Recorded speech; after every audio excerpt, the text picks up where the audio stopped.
I'm Couch Cooper and we are looking at number 12 of the top PS4 couch co-op and PlayStation 5 games of all time. Earth Defense Force started out a long time ago, started out as Earth Defense, and it also came out on the Super Nintendo. It was a side-scrolling shoot 'em up way back, and it's kind of evolved into one of the best third-person sort of B-movie fantasy and killing shooters of all time.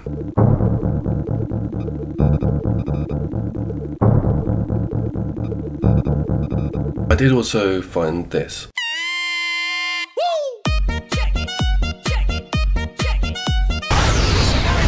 Noticeable PlayStation 5 improvements, and if hell ever a game on the PlayStation 4 needed a boost, it was this. It's a lot smoother and detail on distance. It was a bit grainy over on the PlayStation 4. It was very good on the Pro, and we're going to look at some Pro split screen footage. What is the premise? What are we looking at? This is an unbridled look at the sort of sci-fi fantasy B-movie territory of the 40s and 50s, mixed in with some kaiju and some crazy military humor, weapons and scenarios. It's like gold dust when it comes to subject matter.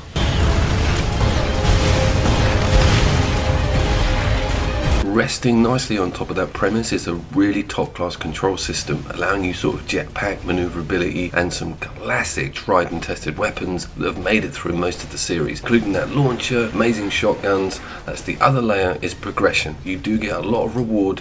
There is some grind, but there's no issues with a game like this. So Closer has a superpower. Not fair.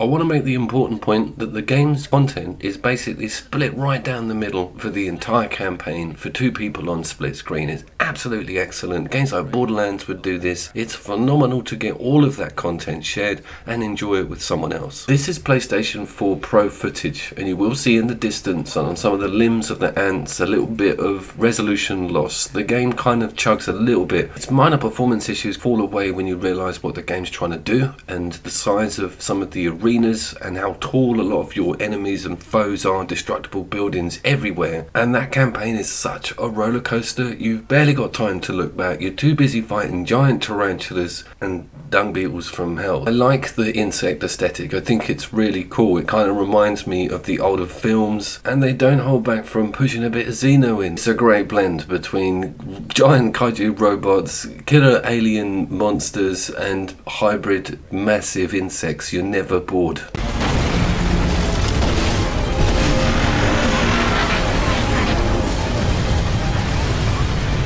The earlier games are not as user-friendly. You didn't get instant access to all this maneuverability, certainly not that jetpack, and you have like a 2-button super mode which really just turns you into a complete gun platform. Iron Rain is a real sweet spot for accessibility. I kind of love introducing people to it who aren't familiar with split screen and how off the hook it can be or crazy looking.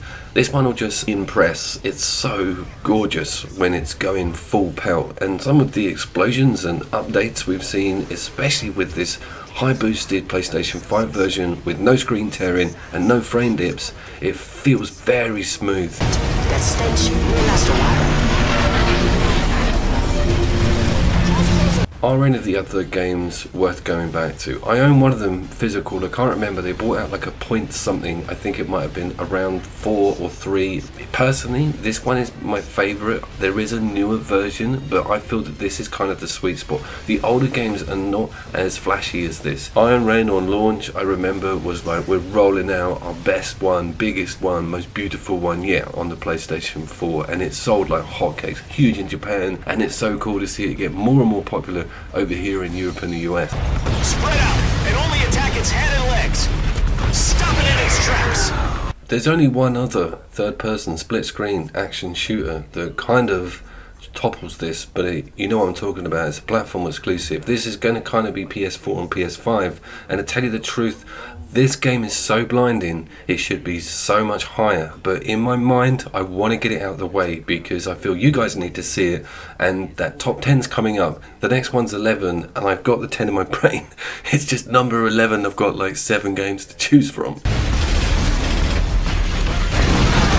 I wanted to touch on the progression and the unlocks and the ideas behind some of the metagame. First off, there's a huge amount of customization for going out online and showing off your really cool sets, or a really cool weapon skin, or just some cool new thing that you've put on, like a balaclava. It's really crazy deep because of its Japanese heritage. That cosmetic area is deep AF. But there's also a very good weapon unlock tree, which pushes you onto some very crazy weapons. Some of them are alien. It gets huge. You're talking missiles launching at multiple levels, coming out of like cluster bombs. It goes crazy. I don't want to show you too many because I haven't unlocked them all.